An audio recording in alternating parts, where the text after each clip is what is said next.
এতিয়া 10 নম্বৰটো চোৱা লঘিষ্ঠ আকাৰত প্ৰকাশ কৰা প্ৰথমটো কি দিয়া আছে 0.8 এই 0.8টোক আমি লঘিষ্ঠ আকাৰত প্ৰকাশ কৰো ঠিক আছে তো 0.8 তাৰ মানে আমি কি লিখিব পাৰো যে এই 8 সংখ্যাটোক 10 ৰে হৰণ আমি লিখিব পাৰো ঠিক আছে যেহেতু এটা সংখ্যাৰ আগত দশমিক গতিকে কি হ'ব আমাৰ ইয়াতে 10 হ'ব এই সংখ্যাটোক 10 ৰে হৰণ হ'ব এতিয়া আমি লঘিষ্ঠ আকাৰলৈ নিবৰ কাৰণে আমি কি কৰিম কটাকটি কৰিম সো 10ক কিমান বাৰ যাব 5 ৰে দুবাৰ যাব 5 দুগুণ 10 গতিকে 10ক কাটি দিলো 5 ৰে তাৰ পিছত 8ক কিমান বাৰ যাব 4 ৰে যাব দুবাৰ 4 দুগুণ 8 গতিকে আমি কি পালো ভগ্নাংশটো 5 ভাগৰ 4 সো আমাৰ লঘিষ্ঠ আকাৰ হল নে নাই ভগ্নাংশটো আছিল 10 ভাগৰ 8 আমি 5 ভাগৰ 4 পালো এইটো হ'ব আমাৰ আনসাৰ এতিয়া চোৱা বি নম্বৰটো 1.5 এইটো আমি কৰি চাও 1.5 আছে মানে এটা সংখ্যাৰ আগত আমাৰ দশমিক আছে যেহেতু এটা সংখ্যাৰ আগত দশমিক আছে গতিকে এই 15 সংখ্যাটোক 10 ৰে হৰণ হৈ আছে ঠিক আছে এতিয়া আমি কটাকটি কৰিম 10ক কিমান বাৰ যাব 2 ৰে যাব 5 বাৰ 2 5 গুণ 10 15ক কিমান বাৰ যাব 3 ৰে 5 বাৰ 3 5 গুণ 15 গতিকে আমি কি পালো ভগ্নাংশটো 2 ভাগৰ 3 2 ভাগৰ 3 সি নম্বৰটো দিয়া আছে 31.25 31.25 এইটো আমি লঘিষ্ঠ আকাৰলৈ নি চাও সো এতিয়া কি আছে আমাৰ 31.25 তাৰ মানে দুটা সংখ্যাৰ আগত দশমিক 1 2 এই দুটা সংখ্যাৰ আগত আমাৰ দশমিক আছে গতিকে এই গোটেই সংখ্যাটোক 1 ৰে হৰণ হৈ আছে ঠিক আছে যেহেতু দুটা সংখ্যা আছে গতিকে ইয়াতে আমি দুটা শূন্য দিম আৰু একটো আমাক লাগিবই এতিয়া আমি কটাকটি কৰিম চোৱা 100ক 4 ৰে কিমান বাৰ যাব 25 বাৰ 25 4 গুণ 100 গতিকে কাটি দিলো 100টোক 4 বাৰ দিলো ইয়াতে আৰু 3125ক 125 ৰে কিমান বাৰ যাব 25 বাৰ যাব গতিকে 125 ৰে আমি এটো কাটি দিলো ভগ্নাংশটো আমি কি পালো তলত থাকিল 4 ওপৰত থাকিল 125 4 ভাগৰ 125 6 নম্বৰটো কি দিয়া আছে 6.001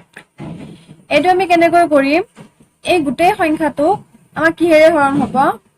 সো ইয়াতে কেইটা সংখ্যাৰ আগত দশমিক আছে 1 2 3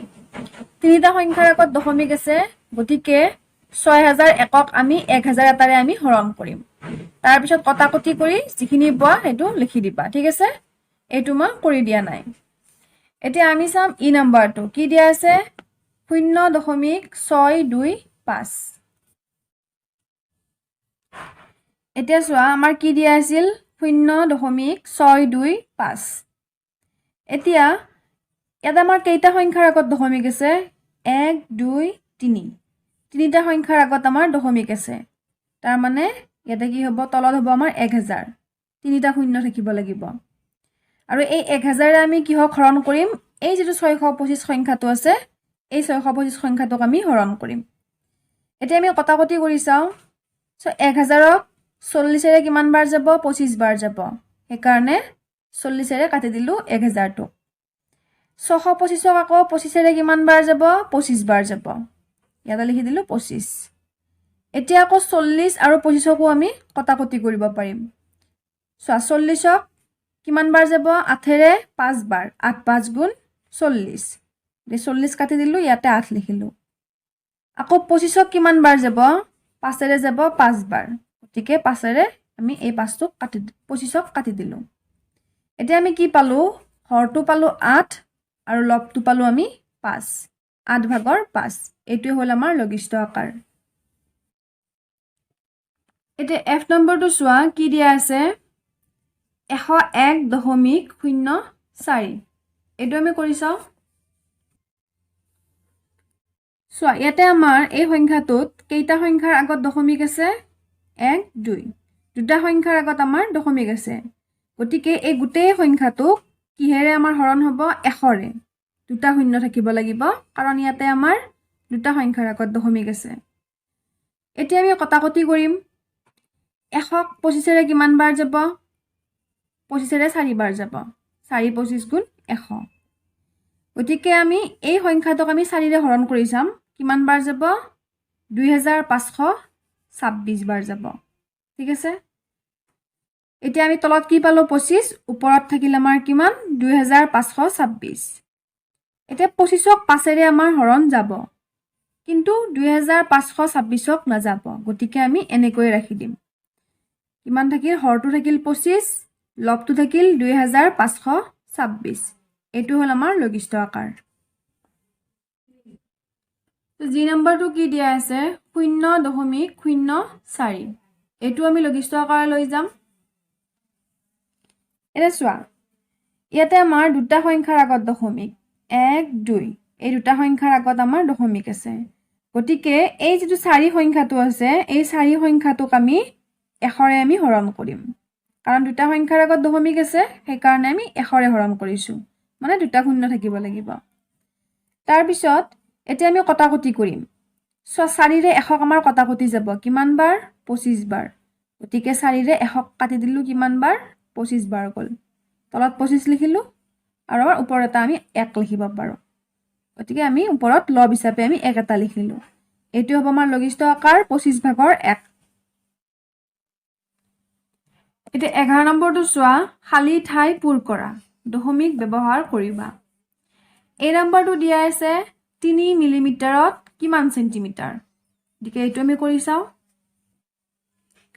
3 মিলিমিটাৰ আছে 3 মিলিমিটাৰক যদি আমি সেন্টিমিটাৰত লৈ যাম তেতিয়া আমি কি কৰিম এই 3 ক আমি 10 এটাৰে আমি হৰণ কৰিম ঠিক আছে এটো নিয়ম তোমালোকে মনত ৰাখিবা যেতিয়া আমি মিলিমিটাৰক সেন্টিমিটাৰত লৈ যাম তেতিয়া আমি সেই মিলিমিটাৰটোক আমি 10ৰে হৰণ কৰিব লাগিব গতিকে চোৱা 3 ক আমি 10ৰে হৰণ কৰিলো হৰণ কৰিলে আমি কি পাম যেহেতু ইয়াতে আমাৰ এটা শূন্য আছে গতিকে এটা সংখ্যাৰ আগত দশমিক মানে 3ৰ আগত আমাৰ দশমিক হ'ব গতিকে আমি কিমান সেন্টিমিটাৰ পালো 0.3 সেন্টিমিটাৰ এটা বি নম্বৰটো চোৱা কি দিয়া আছে 45 মিলিমিটাৰত কিমান সেন্টিমিটাৰ এটো আমি কৰি চাও মই কলোৱে যেতিয়া আমি মিলিমিটাৰ এটাক আমি সেন্টিমিটাৰলৈ লৈ যাম তেতিয়া আমি মিলিমিটাৰটোক 10ৰে হৰণ কৰিম ইয়াতে আছে 45 মিলিমিটাৰ গতিকে আমি কি কৰিলো 45ক 10ৰে হৰণ কৰি দিলো দিলে আমি সেন্টিমিটাৰত পাই যাম উত্তৰটো এতিয়া আমি হৰণফল কি পাম ইয়াতে এটা শূন্য আছে গতিকে এটা সংখ্যাৰ আগত দশমিক মানে 5ৰ আগত দশমিক হ'ব 4.5 সেন্টিমিটাৰ এটো হ'ব আমাৰ এনসাৰটো সি নম্বৰটো চোৱা 50 মিলিমিটাৰত কিমান সেন্টিমিটাৰ এটো আমি একে ধৰণে কৰিম 50 মিলিমিটাৰ 50 মিলিমিটাৰক সেন্টিমিটাৰত আমি উলিয়াব লাগিলে কি কৰিম এই 50টোক 10ৰে আমি হৰণ কৰি দিম এটা হৰণফল কি পাম যেটো ইয়াতে এটা শূন্য আছে এটা সংখ্যাৰ আগত দশমিক তাৰ মানে শূন্যৰ আগত আমাৰ দশমিক যেটো শূন্যৰ আগত দশমিক আমি কি শূন্যটো আমি নিলিখিলেও হৈ যাব আমি অকল 5টো লিখি দিম ঠিক আছে 5 সেন্টিমিটাৰ এতিয়া দিয়া আছে ডি নম্বৰটো 1 সেন্টিমিটাৰত কিমান মিটাৰ এটো আমি কৰি চাও তো 1 সেন্টিমিটাৰত কিমান মিটাৰ আমাক খুদিছে যেতিয়া আমি সেন্টিমিটাৰৰ পৰা মিটাৰলৈ নিব লাগিব তেতিয়া আমি যেটো সেন্টিমিটাৰ আমাক দিয়াই থাকে সেই সেন্টিমিটাৰটোক আমি 1ৰে হৰণ কৰিম তেতিয়া আমি মিটাৰত এনসাৰটো পাই যাম ইয়াতে কিমান আছে সেন্টিমিটাৰত 1 আছে 1 সেন্টিমিটাৰ গতিকে এই 1 সেন্টিমিটাৰটোক আমি 1ৰে আমি হৰণ কৰিলো হৰণ কৰিলে আমি এনসাৰটো মিটাৰত পাই যাম এতিয়া সো এনসাৰটো আমি কি পাম ইয়াতে আছে আমাৰ দুটা শূন্য 1 2 গতিকে দুটা সংখ্যাৰ আগত দশমিক হ'ব এটা সংখ্যা আমি 1 লিখিলো আৰু আনটো সংখ্যা আমি 0 এটা লিখি দিলো এই শূন্যৰ আগত আমি দশমিক দিলো 0.01 মিটাৰ এটা ই নম্বৰটো চোৱা 10 সেন্টিমিটাৰত কিমান মিটাৰ চোৱা ইয়াতে আমি কি কৰিম যেহেতু আমাক মিটাৰত খুদিছে আনসাৰটো আৰু আমাক সেন্টিমিটাৰত দিয়া আছে আমি কি কৰিম এই সেন্টিমিটাৰটোক আমি 1ৰে হৰণ কৰিম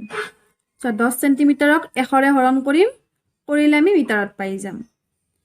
এতিয়া চোৱা ইয়াতে আমাৰ কেইটা শূন্য আছে এটা দুটা গতিকে আমাৰ কি হ'ব দুটা সংখ্যাৰ আগত দশমিক হ'ব এই চোৱা 1 2 ইয়াতে আমাৰ দশমিক হ'ব